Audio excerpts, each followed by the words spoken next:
Assalamualaikum warahmatullahi wabarakatuh.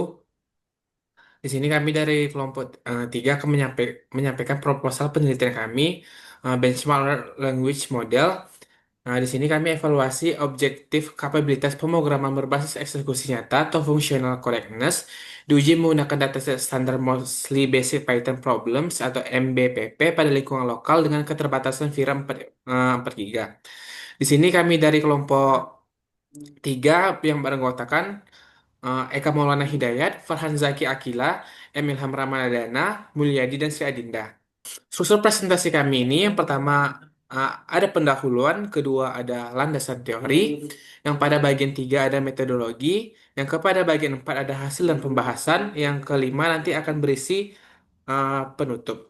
Pada bagian satu ini kita ke pendahuluan di sini berisi konteks masalah, agensi penelitian serta rumusan masalah, tujuan dan batasan yang membingkai keseluruhan penelitian yang kami lakukan di sini. Penelitian kami ini berangkat dari sebuah uh, permasalahan atau keresahan yang sederhana. Sekarang ini model AI seperti GPT, Gemini, Cloud, sampai model open source lainnya sudah sangat luas dipakai mahasiswa untuk membantu belajar pemrograman. Tetapi pertanyaannya di sini, apakah model-model ini tuh benar-benar memahami logika di balik sebuah program? Atau cuman jangan-jangan mereka cuma pintar menebak pola dari data yang pernah mereka lihat sebelumnya? Masalah kedua di sini, kalau pengujian ini dilakukan dengan soal buatan sendiri, hasilnya tuh berpotensi bias dan susah direplikasi peneliti lainnya. Makanya kami memilih memakai dataset yang standar yaitu MBPP, singkatan dari Mostly Basic Python Problem dari Google Research. Yang ketiga, penelitian sudah membuktikan bahwa metrik kemiripan trace blue itu tidak valid untuk menilai kebenaran kode. Dua kode bisa terlihat em, Dua kode bisa terlihat berbeda secara teks, tapi logikanya tuh sama-sama benar. Solusinya adalah dengan langsung mengeksekusi kodenya, bukan sekedar membandingkan teksnya. Dan yang terakhir, karena keterbatasan hardware kami, GPU yang tersedia itu hanya VRAM 4 GB, kami harus mendesain sistem supaya ketiga model diuji satu persatu secara bergantian, bukan dikirim secara serentak. Selanjutnya, dari latar belakang tadi kami merumuskan beberapa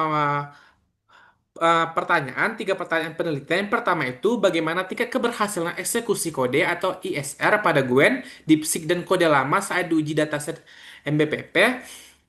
Yang kedua tuh bagaimana akurasi fungsional logika kode atau TCA ketika model saat diuji otomatis dengan fungsi assert bawaan MBPP. Yang ketiga, bagaimana efisiensi performa komputasi ketika model ditinjau dari runtime dan kecepatan token per second di OLAMA. Nah, tujuan dari penelitian ini pertama mengukur dan menganalisis presentase execution success rate atau ASR ketika ketiga model menggunakan basic pengujian MBPP. Yang kedua di sini menguji dan membandingkan tes case akurasi atau TCA ketiga model melalui otomatisasi pengujian ASR. Yang ketiga mengevaluasi efisiensi komputasi ketika model dari sisi runtime dan token per second pada ekosistem ulama lokal.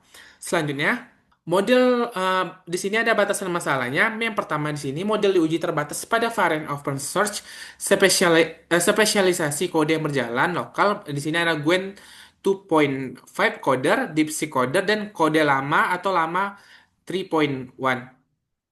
Di sini dataset uji murni bersumber dari Mostly Basic Python Problems atau MBPP, fokus pada fungsionalitas sintaks bahasa Python. Yang ketiga, metrik kuantitatif ini catat hanya ESR, TCA durasi runtime, dan kecepatan token per second. Arsitektur backend berjalan pada server lokal Express.js dengan mekanisme sequential asynchronous.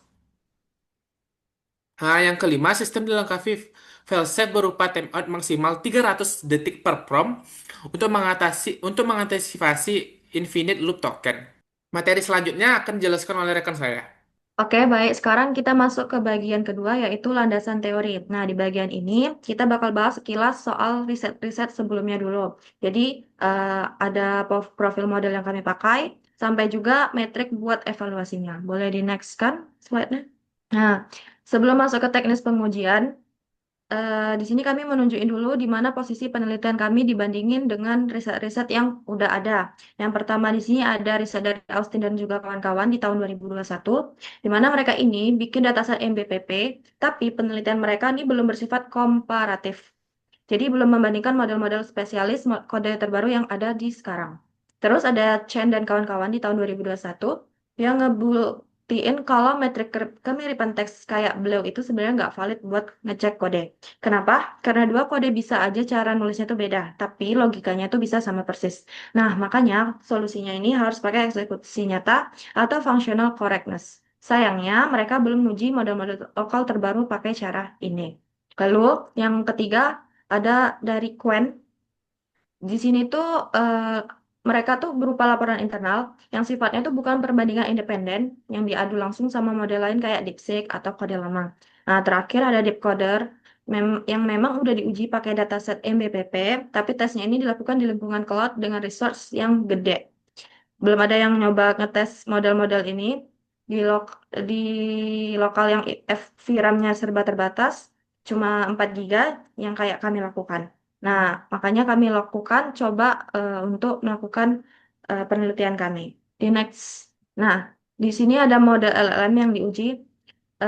Yang pertama ada Qwen 2.5 Coder dari Alibaba Group, di mana model ini tuh punya 7 miliar parameter dan bisa dibilang partner coding yang serba bisa karena dia support lebih dari 92 bahasa pemrograman.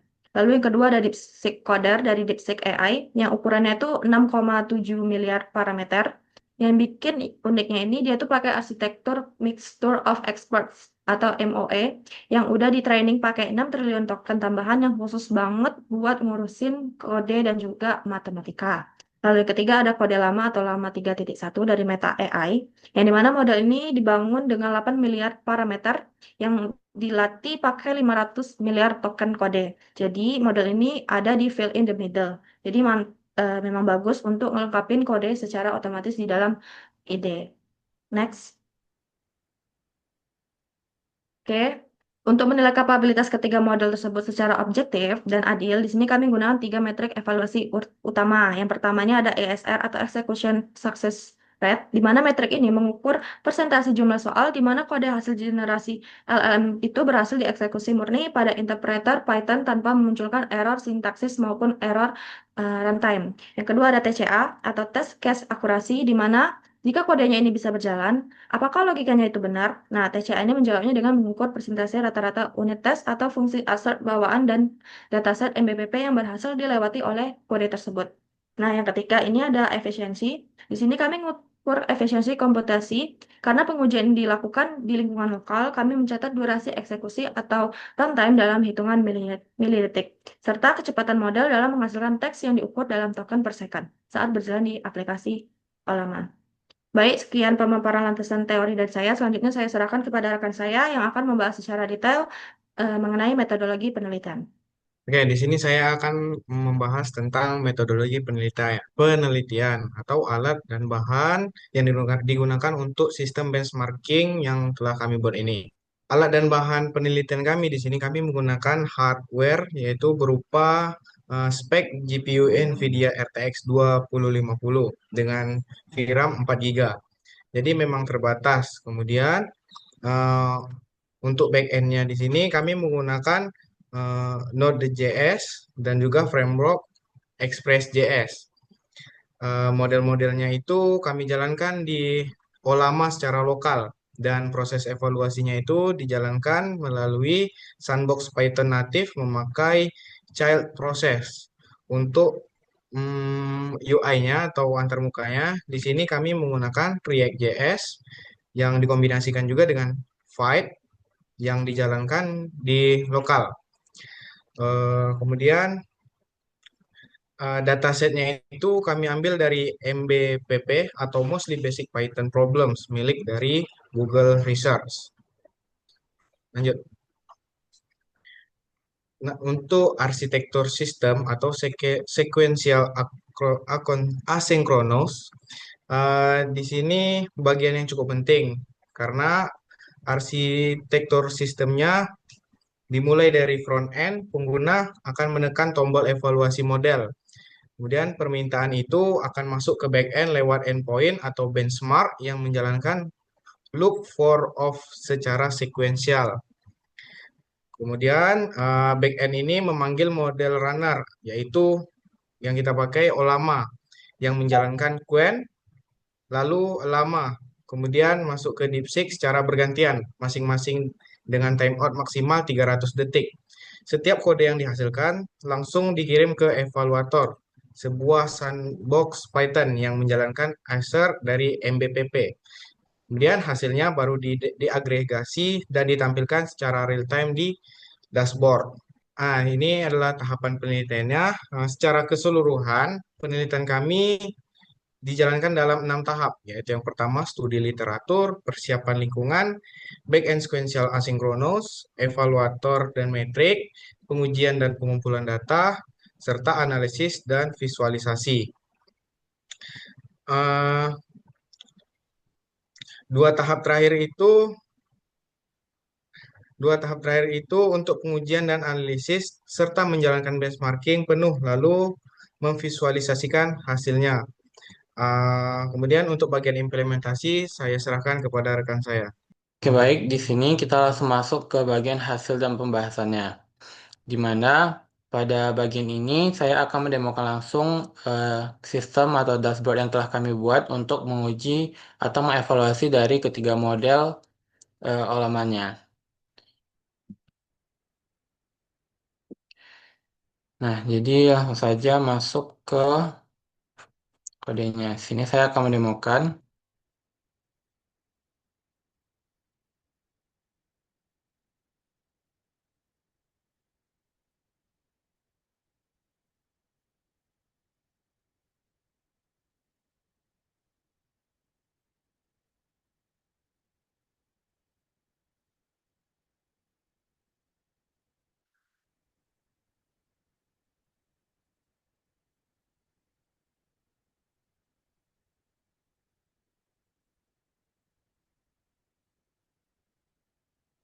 Oke, untuk mengetes dari dashboard ini, pilih dulu tiga model yang akan diuji, di mana di sini kami menggunakan Qwen 2.5 Coder, sama 3.1, dan DeepSeek Coder. Nah, untuk mengujinya, kita hanya memerlukan sekali klik, yaitu tombol evaluasi model. Lanjut, kita klik jalankan evaluasinya, di mana nanti dia akan memproses secara sekuensial berdasarkan model dan sekuensial secara soalnya juga. Mungkin sambil menunggu modelnya menampilkan evaluasinya, saya ingin menjelaskan sedikit mengenai kodenya. Nah, di mana masuk ke bagian sini. Nah, jadi di sini kami menggunakan tiga model yaitu Qwen, DeepSeek, dan kode lama terhadap dataset MBPP yaitu Mostly Basic Programming Problems, di mana matriks yang akan dihasilkan per model atau persoalnya adalah ISR atau Execution Success Rate, di mana nilainya itu 0 atau 1, dan TCA yaitu Test Case Accuracy, di mana nilainya dari 0 hingga 100, dan menilai dari metadata respon ulamanya menggunakan runtime MS dan token per second. Nah, di mana di pertama ini kita mengkonfigurasi dulu untuk eh, konfigurasi yang akan kita gunakan. Di mana di sini untuk datasetnya kita menggunakan dataset MPPV lokal, di mana kami simpan di dalam file JSON-nya. Nah, di sini kami menggunakan 5 soal saja dari datasetnya, di mana mengingat bahwa keterbatasan dari perangkat yang kami gunakan. Nah, lanjut kita masuk lagi ke sini. Setelah kita membaca datasetnya, lalu akan diekstrak kode Python dari raw output LLM-nya. Nah, di mana kita mengambil kode blok yang ada tanda backtick seperti ini. Lalu ada fallback-nya di mana model tidak menggunakan kode fence. Jadi dia menganggap seluruh teks adalah kode. Nah, di sini yang unik adalah kita menggunakan zero shot, di mana kita hanya meminta outputnya berupa kode saja. Nah, sini kita bangun promnya seperti ini. Nah, respond with only one backtick Python saja. Lalu kita bangun Pythonnya secara gabung, kode kandidat dan tes harness. Jadi tiap aset dijalankan independen, yaitu menggunakan try except per case-nya, agar TCA bisa dihitung sebagian menggunakan partial credit. Jadi bukan cuma gagal total di aset pertama yang salah. Nah, jadi untuk script Python-nya itu dijalankan melalui child process, jadi sandbox waktu dan timeout keras.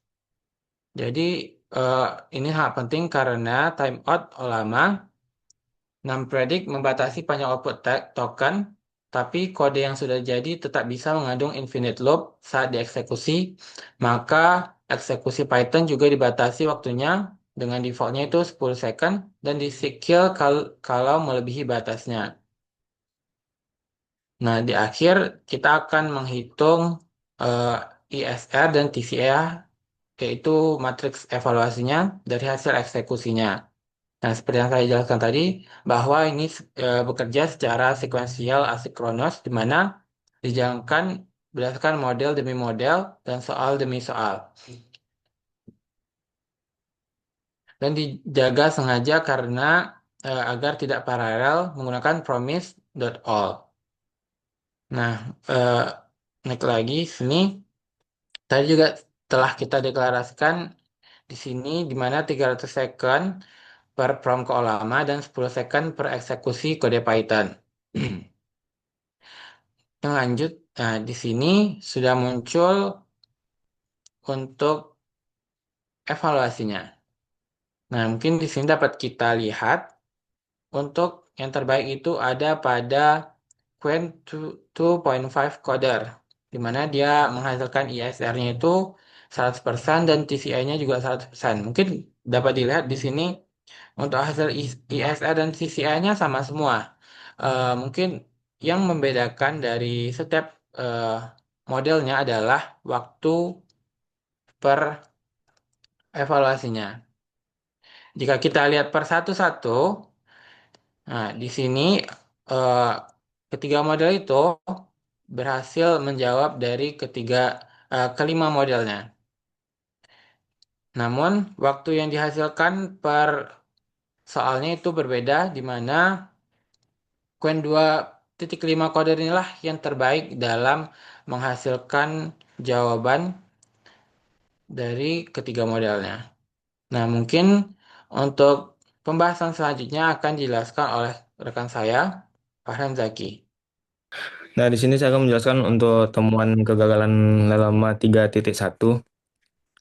Di sini setelah kami telusuri, kegagalan Lelama 3.1 di soal 2 dan 5 bukan karena salah logika kode.